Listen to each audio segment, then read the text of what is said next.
Friends, আজকে বানাবো আমি এঁচোড়ের কোপ্তা। এঁচোড় তো অনেক কিছু করে খাওয়া হয়ে গেল, এঁচোড়ের ঝোল, এঁচোড় চিংড়ি, চর্বি, খাসির চর্বি দিয়ে এঁচোড়। আজকে আমি বানাবো এঁচোড়ের কোপ্তা। তার জন্য এঁচোড়টা সেদ্ধ করে নিয়েছি, একটা আলু সেদ্ধ করে নিয়েছি, সামান্য একটু চিনি, হাফ চামচ জিরের গুঁড়ো, হাফ চামচ ধনের গুঁড়ো, একটু কাশ্মীর লঙ্কার গুঁড়ো, একটু ঝাল লঙ্কার গুঁড়ো, লবণ, হলুদ আর একটু কুচানো পেঁয়াজ। আর তার সঙ্গে আছে একটুখানি রসুন, আদা, পেঁয়াজ। এই বাটাটা অল্প একটু দেবো, দিয়ে একসঙ্গে ম্যাশ করে নেবো সব শুধু।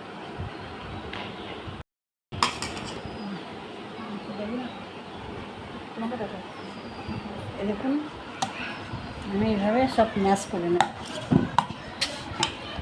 তো বন্ধুরা। তাই দেখুন এই বীজগুলো আমি একদম ম্যাশ করিনি, এইগুলো এইভাবে আমি গোল গোল করে কোপ্তা বানিয়ে নেব।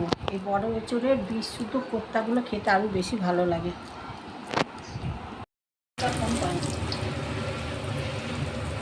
হ্যালো ফ্রেন্ডস, দেখো এবার আমার সব কোপ্তাগুলো ভাজা হয়ে গেছে। ঠিক এইভাবে লাল লাল করে সব ভেজে নেব, নিয়ে এঁচোড়ের কোপ্তা কারিটা বানাবো।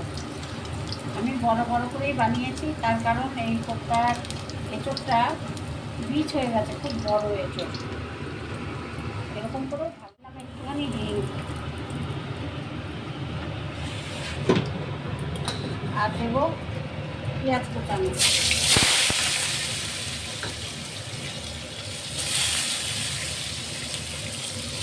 একটা পেঁয়াজ কুচিয়ে রেখেছিলাম, সেটা দিলাম। এবার পেঁয়াজটা একটু লাল করে ভেজে নেব। ব্যাস পেঁয়াজটা ভাজা হয়ে গেল। একটা টমেটো কেটে রেখেছিলাম, টমেটোটা দিয়ে দিলাম।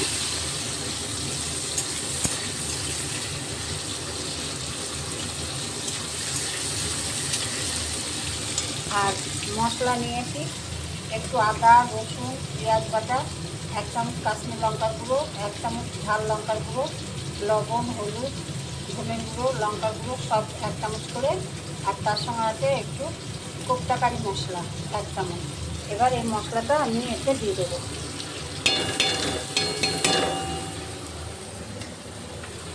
ওই মশলার বাটিটা দিয়ে একটু জল দিয়ে দেবো।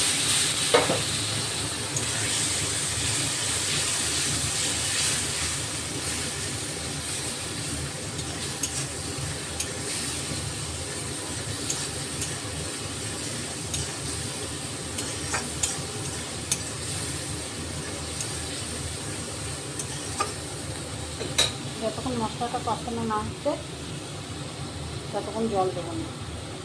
মশলাটা কষানো হয়ে গেছে, এবার আমি একটু জল দিয়ে দেবো।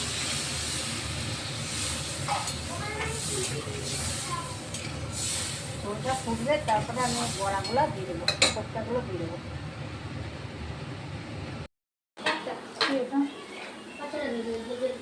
এই দেখুন ঝোলটা ফুটে গেছে, এবার আমি সব কোপ্তাগুলো দিয়ে দেবো।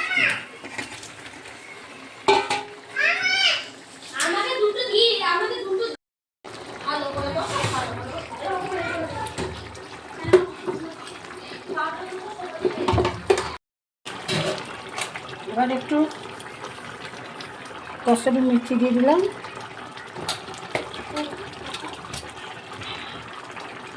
আর দেবো 1 চামচ ঘি।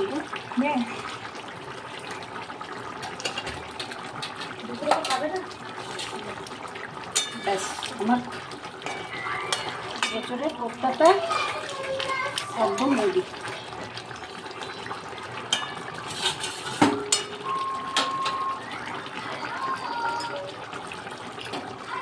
দেখুন বন্ধুরা, কোপ্তাটা কি দারুণ লাগছে দেখতে, খেতেও খুব ভালো হয়েছে।